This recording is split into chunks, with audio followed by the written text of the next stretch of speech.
जय हिंद साथियों, स्वागत है आपका आपके अपने चैनल स्टडी बुक अकेडमी पर। साथियों, हमने आपको पिछली क्लास में रेशो का बारे में बताया था। आज बात करते हैं अगले टाइप के क्वेश्चन की, जो टाइप नंबर होगा आपका 8। टाइप नंबर कितना होगा आपका 8। आठवां टाइप का सवाल किस पर आधारित होगा? आय व्यय बचत पर आधारित प्रश्न। बहुत ही आसान सवाल है साथियों। आय व्यय बचत पर आधारित क्वेश्चन। हमें सबसे पहले पता होना चाहिए हमारी आय क्या होती है। आय क्या होती है? हमारी आय बराबर होता है व्यय। व्यय बोलते हैं हम खर्चे को। अगर खर्चे में हम बचत जोड़ दें तो हमारी क्या बन जाती है? आय। जैसे एग्जांपल के तौर पर कह दूं, हम 100 रुपए आय के कमा रहे, 80 रुपए, 100 रुपए हमारी कितनी आएगी? आय। 100 रुपए क्या है? हमारी आय है, जिसमें से हमने 80 रुपए का क्या कर दिया? खर्चा, और 20 रुपए की हो रही हमें बचत। तो आय कितनी होगी? 80 प्लस 20 बराबर कितना होगा? 100। तो यह क्या बनी हमारी आय। आय बराबर क्या होता है? व्यय प्लस बचत को जोड़ते ही हमारी क्या हो जाती है? आय निकल कर आ जाती है। इसी प्रकार अगर हम आय में से खर्चा, खर्चा यानी व्यय, व्यय बोलते हैं हम खर्चे को, खर्चा घटा दे तो हमारी क्या बच जाती है? बचत। इसी प्रकार आय में से अगर हम बचत घटा दें तो हमारा क्या बच जाता है? खर्चा। साथियों, बहुत ही आसान सवाल के आसान टाइप के क्वेश्चन है। जैसे इस पे हम क्वेश्चन पे बात करते हैं क्वेश्चन नंबर 1 की। क्वेश्चन नंबर 1 क्या होगा हमारा? ए तथा बी की आय का अनुपात 3:2 है, और इनके व्यय का अनुपात यानी खर्चे का अनुपात 5:3 है।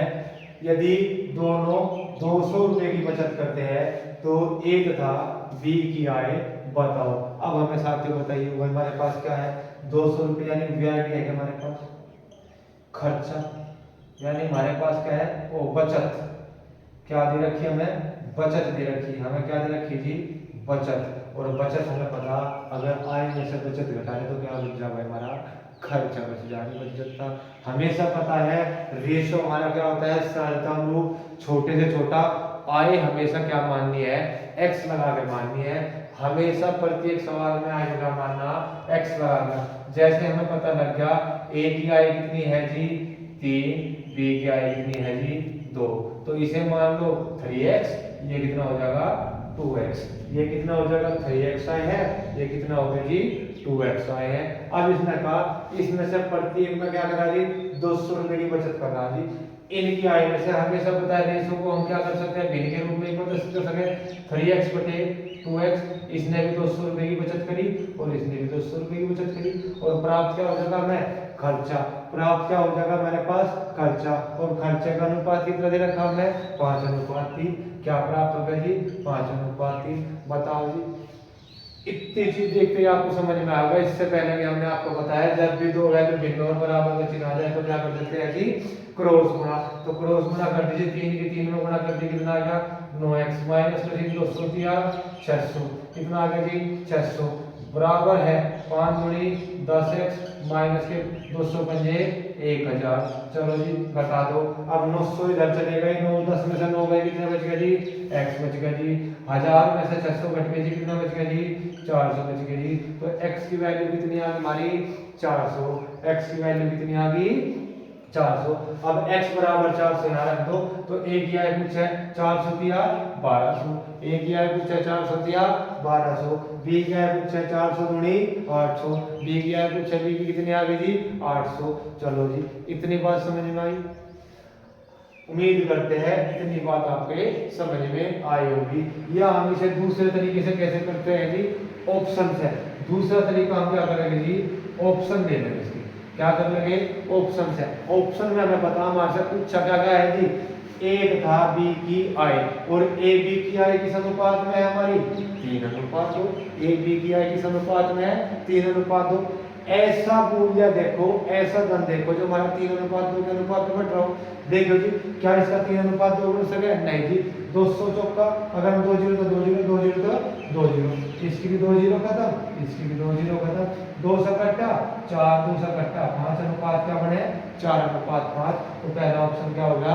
गलत। आय का अनुपात क्या बढ़ना? 4, 3:2। उसके बाद क्या करा जी?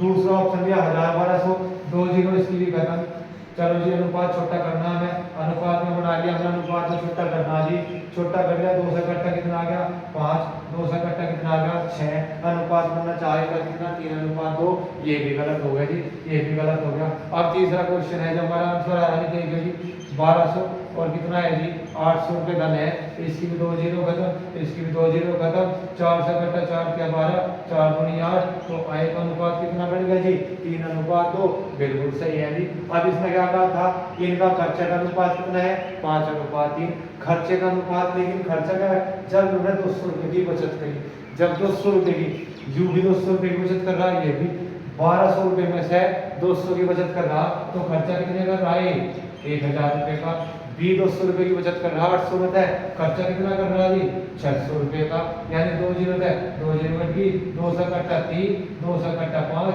तो कितना आ गया जी 5:3, 5:3, या ऑप्शन से कर लो या आप इसे इस मेथड से कर लो, दोनों मेथड आपके लिए क्या है जी आसान है। उम्मीद करते हैं आपको इतनी बात समझ में आई होगी। अब बात करते हैं अगले क्वेश्चन की।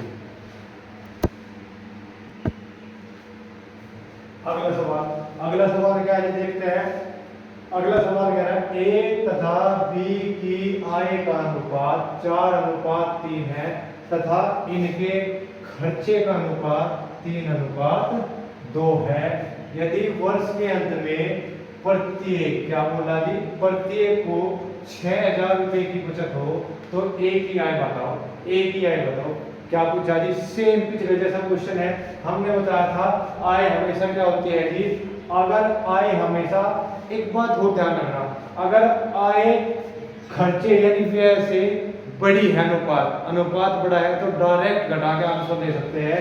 अगर छोटा है तो हमेशा आय का माननी x के साथ माननी, जैसे हमने पिछले सवाल में माना था कि 4x आय होगी, a की 4x, b की कितनी होगी जी 3x, a की कितनी होगी जी 4x, b की कितनी होगी जी 3x। उसने क्या करा जी प्रत्येक में 6000 रुपए की बचत। अगर आय में से बचत घटा दो, आय में से क्या करो जी बचत घटा दो, तो क्या बच जाएगा हमारा खर्चा बचेगा। खर्चा कितना बच गया जी 3:2 यानी 3/2। तो खर्चा कितना बचेगा जी 3:2 का। चलो जी इक्वल चीज आपके बराबर में क्या करते हैं जी हम क्रॉस गुणा करते हैं। क्या करते हैं जी क्रॉस गुणा। क्रॉस गुणा में क्या हो जाएगा जी हमारा देखो 2 की 4 में गुणा करिए 4 दूनी 8x, माइनस का चिन्ह है 6 दूनी 12000 बराबर हो गया 1 12 बराबर 3 की गुणा 9 में 3 में करिए कितना हो गया 9x बराबर माइनस का कितना हो गया 36 18000। तो अब देखो जी 9 में से 8 गए कितना बच गया जी 1x बच गया, और 18000 में से 12000 गए कितना बच गया जी 6000 बच गया। कितना हजार बच गया जी 6000। तो x की वैल्यू कितनी आ गई 6000। तो आपको मान किससे करना a की आय ज्ञात करना। a का x का मान कितना है तो जी 6000, 6 चौक 24000। तो a की वैल्यू कितनी आ गई जी आपको 24000। ये तो था जी हमारा बिल्कुल सिंपल करके। अगर हमें या करके ध्यान रखोगा या करके यदि हमारी आय कितनी है 4:3, कहीं का अनुपात है जी आय का, खर्चा कितना है 3:2 का, कहीं का अनुपात दिया जी खर्चे का। अगर आय से खर्चे का अनुपात छोटा है, यदि आय से बचत का अनुपात दे रखो वो भी छोटा है, तो हमेशा क्या करो डायरेक्ट घटाओ। ए कितने रुपए बचा रहा जी, अगर मैं कहूँ आय में से खर्चा घटा दूं 1 रुपया बचा रहा है, कितने रुपए बचा रहा है 1 रुपया बचा रहा। वो कह रहा जी कितने रुपए बचा रहा है 6000 रुपए। वो उसके 6000 को अपने 1 से भाग दो तो x की वैल्यू देखो 6000 आ गया।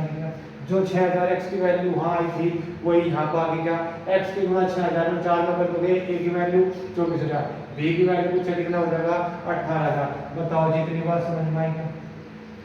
उम्मीद करते हैं आपको इतनी बात समझ में आई होगी। अब अगला क्वेश्चन देखते हैं। अगला क्वेश्चन क्या है जी हमारा क्वेश्चन नंबर अगला ए बी तथा सी के मासिक वेतन, सबसे जरूरी चीज है ध्यान रखना क्या चीज है कि मासिक वेतन का अनुपात 2:3:5 है। यदि सी का मासिक वेतन, किसका वेतन मासिक वेतन सी का मासिक वेतन ए के मासिक वेतन से 1200 रुपए अधिक हो। हमें किस किस का मासिक वेतन दे रखा जी ए बी और सी का। कितना वेतन है 2:3:5 5। यहाँ तक इसका अंतर दे रखा सी के और ए के मासिक वेतन का अंतर दे रखा कितने रुपए है जी 1200 रुपए। यहाँ पे सी का और ए के मासिक वेतन का अंतर कितना है बता रखा अनुपात में वैसा वैल्यू सेम होनी चाहिए। ये भी मासिक वेतन का अंतर है तो यहाँ पे भी क्या अनुपात भी मासिक वेतन का ही है। हमेशा अनुपात जब का देना चाह अंतर भी उसी समय का होना चाहिए। सबसे आसान चीज है क्योंकि अनुपात हो छोटा नहीं कर सकते वेतन को कम मती कर सकते हैं। जैसे मासिक वेतन है वार्षिक कहता तो 12 से गुणा कर देते तो अंतर वार्षिक का जितना निकलते ये अनुपात फिर हमारा कहीं का होता वार्षिक का होता। अब इसने कहा मासिक वेतन का अंतर कितना है जी 1200 और ये अनुपात भी हमें कब का दे रखा जी मासिक का ही कब का दिया जी मासिक का। तो मासिक के अंतर को मासिक के अंतर से भाग दे दो इनका का अंतर 1200 सीए का यहाँ पे सीए का अंतर कितना जी 3 अंतर को अंतर से भाग देते 3 से भाग देते कितना आ गया जी 400। अब बी की वैल्यू पूछी 400 किया 1200 बी की वैल्यू कितनी आ गई 1200 लेकिन कैसी आई मासा मुझे आप कहोगे 1200 आंसर आ गया मुझे क्या आ गया हमारा 1200 आंसर राइट आंसर होगा ये होगा आपका गलत क्योंकि सवाल ने कहा है बी का वार्षिक वेतन बताओ कौन सा वेतन बताना वार्षिक या सिर्फ उसकी 1200 रुपये मासिक आय आई और सालाना कितनी हो जाएगी 1200 गुणा एक साल में कितने महीने हो 12 से गुणा करती 12 12 144 तो कितना हो जाएगा आपका राइट आंसर 14400। उम्मीद करते हैं आपको इतनी बात समझ में आई होगी। अब बात करते हैं अगले क्वेश्चन की।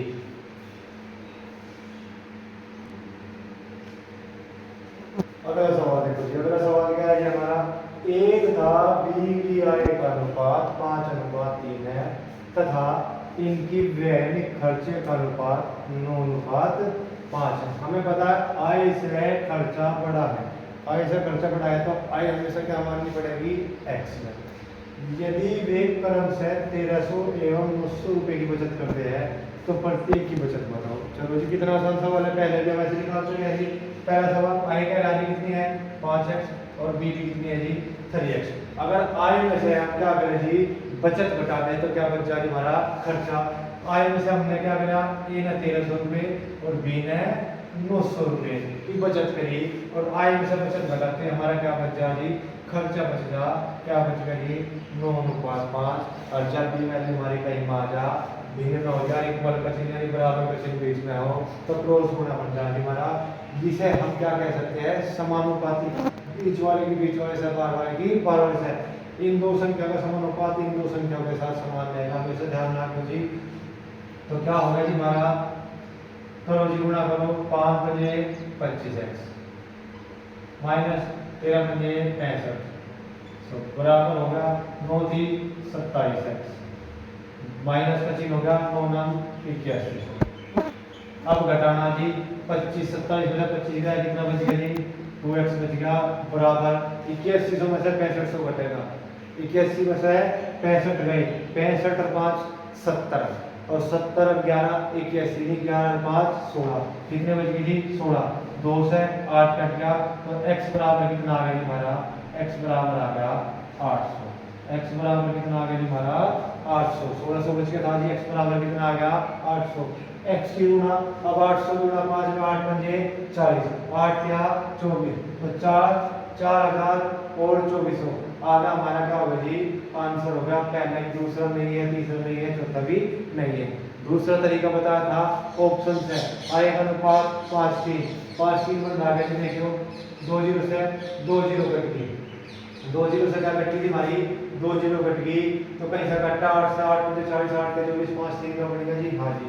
खर्चे का अनुपात आना 4:9:5 लेकिन इसमें से 1300 रुपये इसके 900 1300 से घट के कितना बच गया 2700 कितना बच गया 2700 इसके 900 घट के कितने बच गए जी 1500 इसके कितने बच गए 1500 तो जी काट ली 3 27 और 3 बजे 15 9:5 आज 9:5 बन गया था तो आंसर क्या होगा 4024। उम्मीद करते हैं आपको इतनी बात समझ में आई होगी।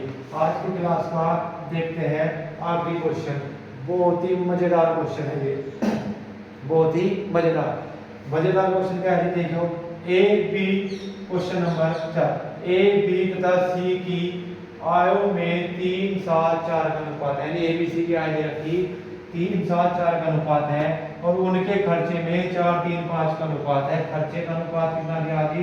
4, 3, 5 का अनुपात है। यदि 2400 रुपए की आय में से ए 300 रुपये बचाता है, यानी हमें क्या चीज पता? ए की परफेक्ट आय पता। सबसे पहला पता है ए की, बी की और सी की आय कितनी है जी? 3:7:4 है।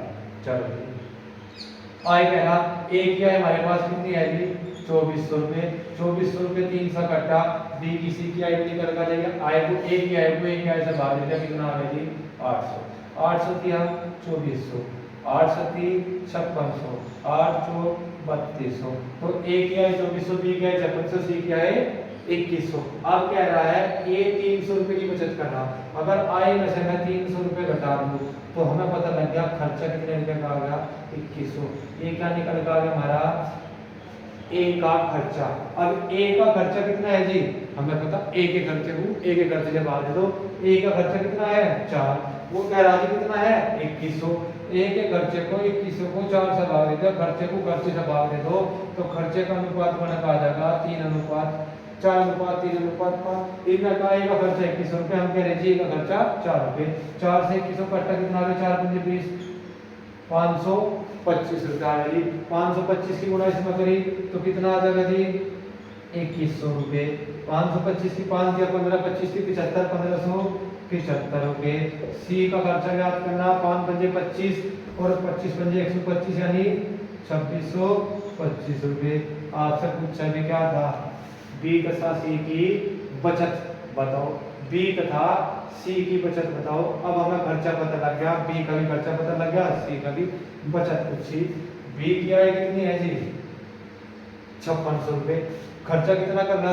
1575 रुपये। 5600 में से 1575 रुपये घटा दिए, कितना बच गई? 10 में से 5 गए 5, 9 में से 7 गए 2, यहाँ बच गया 5, 5 में से 5 गए 0, यहाँ कितना रह गया? 5 में से 1 गया 4, 4025। 4025 एक में ऑप्शन है और बी का कितना बचेगा? 575। 3200 में से 2625 घटाओगे तो कितना बचेगा? 575। तो बी की आय, बी का खर्चा कितना है और बचत कितनी आएगी? 4025। ए की बचत, सी की बचत कितनी है जी? 575। बताओ जी इतनी बात समझ में आई नहीं आई? उम्मीद करते हैं आपको इतनी बात समझ में आई होगी। चलो जी आज की क्लास अब यही समाप्त करते हैं। अगली क्लास में देखो जी इसमें आय में क्या होता है हमारा, थोड़ी बात परसेंटेज के भी सवाल आते हैं। वे हम आपको कहाँ सिखाएंगे? प्रतिशत के चैप्टर में। जब आय में 10% की वृद्धि, व्यय में 20% की वृद्धि, खर्चे में 30% की वृद्धि, अनुपात में तो क्या होता है? यही सिंपल बात है। अनुपात की परसेंटेज के सवाल हम कहाँ खर्च आय व्यय वाले प्रतिशत के चैप्टर में आपको समझाएंगे। कल की क्लास हमारी आखिरी क्लास होगी अनुपात समानुपात की, जिसमें हम आपको सिर पैर वाले सवाल समझाएंगे। सिर पैर वाले सवाल कराने वाले हैं। उम्मीद करते हैं आपको हमारी अब तक की इतनी क्लास समझ में आई होगी। धन्यवाद दोस्तों।